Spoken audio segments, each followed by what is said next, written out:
So hey guys, and welcome back to my channel. We have an exciting topic that we're going to be discussing on today, and it's actually about how to save your first 10K or life after you save your first $10,000. Saving $10,000 may honestly feel impossible right now, especially if you feel like life is just happening for you. But what if I actually told you that you can save big without feeling like you're just missing out on everything today? Would you believe me?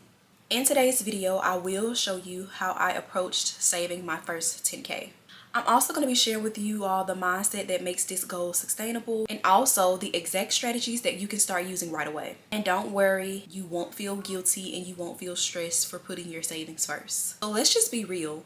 Most people look at savings as you're missing out on things in life. This can go for no eating out, no morning coffee, no fun, and it's just all about just making sacrifices. And honestly, to be real with you, that is not true, and this is the number one reason why savings plans tend to fail. Saving often feels restrictive because it's typically normalized as this one size fits all, but we have to understand that everyone's life is totally different. And honestly, to make you feel a little bit better, the key is to have flexibility while still living your life. So just a small exercise. Let's just take a moment. Think of one small thing that you have given up in the past and ask yourself, could that been avoided? The most important thing that I want you to take away from today's video is that reflection is powerful. So let's talk about the mindset shift, and let's actually talk about saving to have freedom. This journey and these strategies are not only going to help you advance in your finances, but it's also going to teach you how to stop feeling guilty for putting yourself first, or you and your family first. The biggest change that made saving stick for me was that I stopped saving out of fear and I started saving for my freedom. And when I say freedom, I mean freedom to handle emergencies, freedom to make choices, and freedom to just simply enjoy life without any financial stress. And those simple things shift savings from feeling restrictive to empowerment. So ask yourself, what does financial freedom look like to you?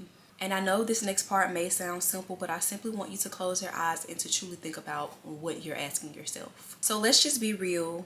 I did not save over $10,000 overnight.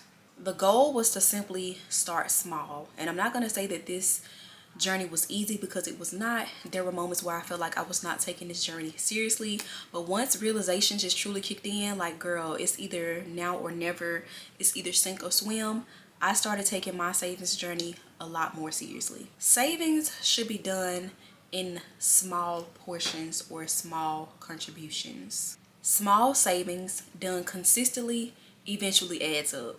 It does not matter if you're saving $20, $50, or $100. Any amount is enough if you continue to stick with it and just keep your goal in mind. Honestly, starting to save small helps minimize your feeling of guiltiness. And of course, you won't feel like you're missing out as much. I just want to ask, what's one amount that you feel like you can start saving this week and not feel stressed or guilty? Let's just go ahead and talk about a system that actually works. This is the exact same system that I utilize in order to save my first 10K. Step one is pretty simple. This step is crucial because it's going to play a huge part in how your saving journey goes. So step number one would be to automate your savings. And when I say automate your savings, I am referring to moving your money automatically when you get paid. This amount that you are saving should simply go into an account where you cannot see it, because literally out of sight, out of mind.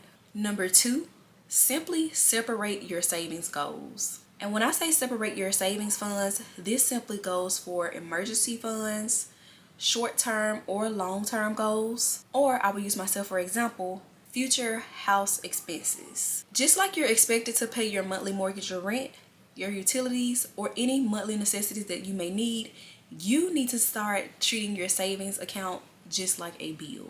Keep it in your head that this is something that you have to do, so that in the future you won't have to worry about money or finances. And for step number four, you're also going to budget for enjoyment. Keep money for fun, your social life, and other experiences. This is a crucial key to not feeling deprived of anything. Step five, last but not least, you are going to track without obsession. Tracking without obsession simply means that you're going to either check your bank accounts or your savings goals weekly or monthly, and not constantly. The goal is simply to have clarity and not anxiety. And I promise, If you simply utilize these 5 steps that I have provided with you on today, this will simply keep savings stress-free and sustainable. So I know you may be wondering, well, if we're savings, that mean I cannot go out and have fun, I can't live my life, I can't travel, I can't do this, I can't do that.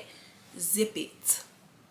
Because now I'm going to tell you how you can still enjoy life while saving. You can save $10,000 and still live life fully. And here's how. You're going to set a fun budget each month. You're going to start prioritizing experiences that matter most to you. Sometimes you are going to have to trade in those bigger experiences for smaller ones. And I cannot stress this enough.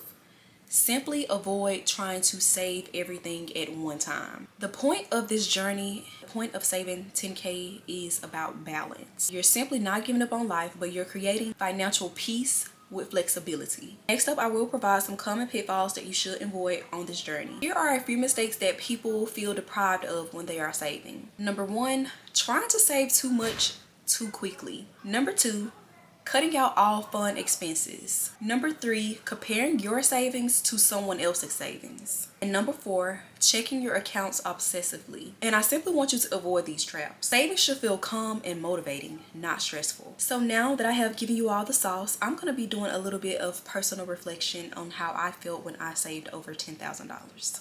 For me, saving $10,000 felt achievable when I embraced small, consistent steps and growth, and also giving myself permission to still enjoy my life. Honestly, the real victory was not the number, it was the peace of mind that I gained. Honestly, I want you to write this question down on a piece of paper and just journal this out. What would your first $10,000 mean to your life emotionally? And if you are someone who is looking for a reset, I have the perfect tool for you to utilize. The Her Financial Comeback Reset Guide is not available for purchase on my Stand store for those who want to utilize a simple saving template and technique. So for today's takeaway in this video is to remember that, of course, saving your first $10,000 does not have to feel restrictive. You can hit your savings goal while also still living intentionally. Thank you so much for tuning in. Make sure that you hit that subscribe button and the like button, and I'll see you all in the next video.